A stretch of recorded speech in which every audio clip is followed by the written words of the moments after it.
They'll smile warmly in your face while quietly sharpening knives behind your back. Not because circumstances force them, but simply because they can. Betrayal rarely happens by accident in this reality. It's calculated. It's strategic. People will study your mannerisms, reflect your kindness, echo your ambitions just enough to earn proximity. And after they've extracted everything useful, they'll disappear or worse, transform you into the very stepping stone they climb over. You know the feeling intimately. That sudden twist when someone you protected weaponized your loyalty against you. That hollow silence when those you defended suddenly abandon you. That's not misfortune. That's the unvarnished truth of how things operate. Most people aren't designed to elevate others. They're wired to compete, to consume, to position themselves ahead. They won't always strike directly. Some will stand and clap while you're bleeding out. Others will treat your suffering like entertainment. And the instant you break character, the second you display vulnerability, they'll label you prey. If you believe integrity alone shields you, reconsider. This world doesn't protect purity. It examines it, exploits it, then capitalizes on it. You were raised to be kind while the world conditions its winners to be tactical. They preach that honesty carries nobility, but nobility without teeth becomes a casket. They taught universal forgiveness, but forgiveness without limits just invites repeated wounds. This discussion isn't about playing fairly. It's about playing intelligently. It's about understanding how influence genuinely operates and why those who ascend aren't necessarily the most gifted or virtuous. They're the ones who grasp what's happening beneath the surface. That's where Machiavelli enters. His words never intended to comfort. They were forged for endurance, for those existing in spaces where people deceive with grins and destroy with charisma. If you intend to navigate that world, if you aim to transcend it, mere goodness won't suffice. You must become alert, composed, tactical, immovable. In this presentation, I'll share 7 Machiavellian principles that will fortify your mentality and refine your instincts. These function as psychological armaments, tools for endurance. They'll disturb the fragile and ignite the ready. If betrayal, manipulation, or underestimation has touched you, this marks your shift. Because once you absorb what follows, you won't simply become harder to wound. You'll become impossible to manipulate. Let's proceed. Rule 1. Manage your image relentlessly. How you're perceived outweighs reality itself. Machiavelli observed, everyone sees what you appear to be, few experience what you truly are. This wasn't a caution, it was equipment. In this existence, your appearance carries more weight than your actuality. People seldom examine beneath surfaces, and when they attempt, they perceive what confirms their assumptions, not what stands true. That's why constructing your image demands the precision of forging steel, not to mislead but to protect.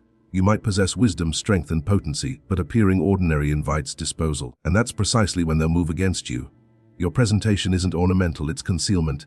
It's protection. It's purposeful distraction.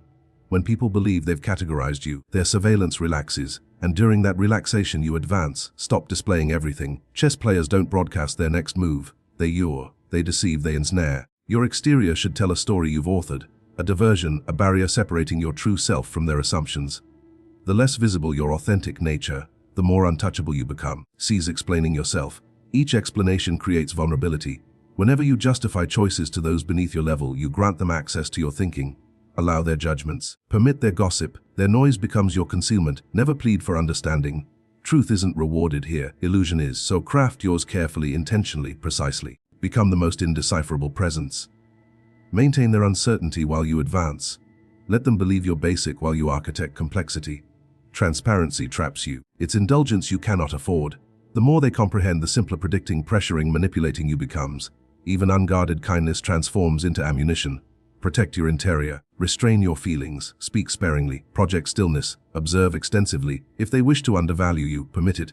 The wolf never corrects sheep who misjudge it, it simply waits. Now place this statement in comments. I determine what they witness. I disclose only what I select. Rule 2. Abandon loyalty dependence. Accumulate leverage instead. Loyalty feels substantial until it fractures. It seems secure until it dissolves. The common error involves treating loyalty as connection. It isn't. It's an unspoken understanding, one dissolving when convenience shifts. People remain faithful to their requirements, not to you. When those requirements transform, allegiance follows. Anticipate this. You've witnessed it happen. Those swearing permanence vanish during discomfort. Those you supported during sacrifice won't glance back when sacrifice touches them. That's not treachery. That's nature. Don't grieve it. Adjust to it. Leverage represents loyalty's advancement. Where loyalty depends on trust, leverage depends on influence. Influence doesn't vanish when feelings change, it persists. It maintains, it regulates. You don't request staying, you structure departure so costly they can't afford it. That's authentic influence operating. Machiavelli stated it bluntly. The promise given was a necessity of the past. The word broken is a necessity of the present. This means people act according to moment's demands. They'll pledge anything during dependence and abandon everything when dependence ends. So stop chasing loyalty, begin gathering leverage, understand their drives, recognize their vulnerabilities, identify their dependencies, uncertainties, aspirations. Don't weaponize without cause, but never forget them. That becomes your safeguard, your protection. Connection remains possible, but never without boundaries, never without consciousness. Extend loyalty only where demonstrated consistently, and even then maintain your security. People remain in relationships, positions, partnerships not through loyalty, but because departure costs exceed walking away benefits. That's leverage's function. It makes loyalty practical, not emotional. You become less interchangeable, more consequential to cross, unforgettable. Influence doesn't demand domination. It requires steady, quiet pressure. Subtle indications that betrayal carries weight. Unspoken understanding that you possess keys they prefer unturned. That's enduring protection. Now place this statement: loyalty remains optional. Leverage endures permanently. Rule 3. Maintain forward positioning. Strategy before emotion. If they can provoke you, they can capture you. Acting emotionally surrenders your primary advantage. Command. Emotions themselves aren't negative, but unmastered they become hazardous. Reality disregards your feelings. It answers your movements. If those movements stay impulsive, reactive, conspicuous, you're not participating. You're being manipulated.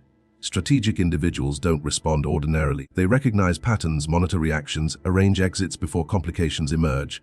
They treat every communication as intelligence, every pause as signal, every attack as understanding, because they recognize this truth. Whoever maintains calm determines rhythm. Whoever determines rhythm determines conclusion. Most exist reactively. They retaliate when insulted. They seek resolution when betrayed. They defend reputation to audiences without importance.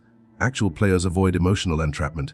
They permit noise to echo distantly while advancing quietly. Machiavelli cautioned us, a man who wants to act virtuously in every way necessarily comes to grief among so many who are not virtuous. Translation: playing fairly among cheaters isn't honorable. It's oblivious. Strategy isn't cruelty, it's perception. You needn't become merciless to succeed, but you must prepare when mercilessness appears. Maintaining forward positioning means surprise never touches you. It means calculating departure before their sentence completes. It means recognizing betrayal before manifestation and accepting it. That's victory's mechanism, not through feeling, through awareness. You don't broadcast intentions. You don't announce advancement. Allow underestimation while you silently surpass them. When deception occurs, record it. When they attack, examine the vulnerability exposed. When provocation attempts, recognize their control deficiency. Don't resent revelations of character. Utilize them. Transform truth into advantage. Anticipate patterns. Continue advancing silently. Now declare it. I don't react, I compute, I outmaneuver. Rule 4. Power requires taking, not receiving. Demand nothing. Command everything. Influence doesn't arrive for those awaiting. It arrives for those acting. If you still expect respect delivery through hard work or moral standing, you've eliminated yourself already. Existence doesn't function through fairness. It functions through presence. And presence isn't necessarily vocal or forceful. It's bearing. It's conviction. It's quiet confidence prompting others to adjust. Entering spaces doesn't automatically grant position. You either claim it or remain unnoticed. You either communicate firmly or remain unheard. People instinctively answer to strength, not volume, not intensity, but authority. Waiting for permission diminishes you. Requesting recognition reduces leverage. Influence isn't about acceptance. It's about placement. When disrespect occurs unanswered, you've authorized continuation. When worth gets dismissed and you over-explain, you've validated their judgment. You don't justify your value. You demonstrate it without apology, without pause. Machiavelli observed, "It is better to be feared than loved if you cannot be both." This doesn't mandate cruelty. It indicates likability proves insufficient. People value what loss would cost. Fear isn't exclusively intimidation. It's immovability. It's communicating that crossing you carries consequence. That your existence requires respect. Not through aggression, through undeniable self-possession. Don't request space, respect. Occupy it. Don't await table invitations. Construct your own and let them observe. Become someone who never states "I matter." Because everything communicates it. Every movement should remind others you don't require permission for action. You don't need confirmation to guide. You don't await coronation. You construct it through outcomes, through endurance, through quiet influence exceeding any designation. Place this statement: I claim what's mine. I don't request. I construct. Rule 5. Conceal your suffering. Never expose wounds among predators. People observe more intensely during your injury. They don't approach offering assistance. They approach measuring wound depth because visible weakness becomes signal. Predators continuously monitor for such signals. Publicly they'll acknowledge, offer hollow compassion, perhaps claim support, but privately they'll utilize that information to strike where damage maximizes. That's the system. Non-participation means manipulation. Your suffering remains sacred, yours alone, not currency exchanged for comfort from those feigning concern. You owe no one your exposure. That's privilege. Privileges require earning, not distributing to every concerned performer. Displaying wounds in incorrect spaces provides destruction blueprints, so withhold them. Recover silently, process privately, present as unbreakable regardless of internal fracture. Machiavelli never verbalized it directly but embodied it. Leaders cannot afford visible fragility. He witnessed total loss not through weakness but through weakness appearance. Perception proves lethal. Once people classify you damaged, they treat you as burden. Power and pity cannot coexist. Pity eliminates fear. Fear absence invites exploitation disguised as concern. This doesn't demand emotionlessness. It demands regulation. You needn't bury humanity. Simply don't serve it to those who consume it. Exposure carries value only when deployed precisely, not when escaping uncontrolled. Share narratives after mastery, not while they're destroying you. Appear indestructible publicly, even disintegrating privately. Don't broadcast breakdowns. Don't announce struggles to those unworthy of your confidence. Silence isn't fragility, it's wisdom. It preserves your danger. It maintains your inviolability. Now place this statement. My agony transforms to advantage. My quietness becomes protection. Rule 6. Utilize desires for direction. People respond to longing, not logic. You can present evidence, accuracy, even repercussions, and nothing matters if it conflicts with their wanting. The quickest route to influence isn't force, but recognizing what fundamentally drives them. Their deepest hunger becomes their restraint. Once you identify their pursuit, attention, authority, resources, acceptance, validation, you possess leadership capability without apparent direction. Manipulation needn't involve aggression. It operates through subtlety. Offer glimpses of their desire sufficient to sample. Then establish understanding that accessing that desire roots through you. That's influence. And it doesn't resemble influence, it resembles opportunity. People pursue choice illusion, but when you design options, they've already yielded. Machiavelli stated, men are driven by two principal impulses, either by love or by fear. Contemporary existence adds image, ego, the sensation of recognition, necessity, admiration. Employ this. If recognition drives someone, distribute praise sparingly, sufficient maintaining approval, addiction. If power consumes someone, position them adjacent but not inside. Let them feel proximity without attainment. That represents control's optimal zone. Threats aren't necessary for loyalty, ownership. Only required is ability to provide or withdraw what they desire. Recognizing this, they'll begin orbiting you. You'll never pursue, you'll never demand. You'll guide through offerings, not instructions. Influence's strongest form remains invisible, quiet, psychological. They'll believe it originated with them. They'll maintain control illusion, yet every movement responds to the unspoken framework constructed around their longing. That's when game mastery achieves. Utilize charm, attention, silence, access whatever fuels them. Present it, form it, deploy it. The puppet never recognizes strings. Place this statement. I determine outcomes through desire, direction. Rule 7. Avoid excessive utility or availability. Scarcity generates regard. Increased visibility decreases valuation. This harsh truth resists acceptance. Continuous presence, constant giving, perpetual availability, thinking it earns devotion. It doesn't. It earns expectation. Increased accessibility leads to assumption of permanence. Once assumed presence, respect diminishes.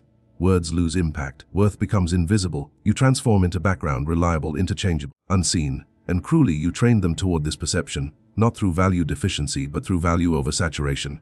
Constant presence creates commonality. People don't worship what seems common. They treasure what requires effort, what remains scarce, what withdraws. Machiavelli observed, men in general judge more from appearances than from reality. All men have eyes, but few have the gift of penetration. Intention, purity or value, authenticity matters little.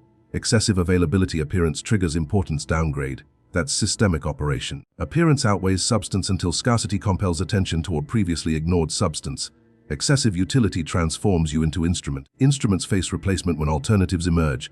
So cease complete availability. Stop answering every summons. Stop appearing for those who wouldn't register your absence. Establish distance. When communicating, let words carry weight. Not through volume, through rarity. Coldness unnecessary. Intentionality required. Present when significance demands, but withdraw before permanence assumption develops. Your absence should communicate more than presence ever could. During communication absence, they should question your construction. During visibility absence, they should feel it. Allow mystery to elevate you. Allow silence to build anticipation. Remind them of presence power through limitation. Reality won't reshape for you. It won't pause for your suffering. It won't compensate your honesty or preserve your allegiance. It will evaluate, betray, deceive, then pretend ignorance. That's actuality, and ceasing fairness expectation accelerates power acquisition. You now recognize the system you've witnessed beneath surfaces, the deception, the positioning, the concealed conflicts conducted behind manufactured smiles and hollow commitments. Yet recognition remains preliminary. Your application determines transformation. You exist not for popularity. You exist to continue to outlast, to command with precision, not volume. Victors adapt rather than demand justice from systems never knowing it. Awareness becomes advantage. Composure becomes protection. Control becomes instrument. Never release this. Perception determines power. Survival depends on calculation, not compassion. Remain formidable. Remain inviolable. Your movement arrives now.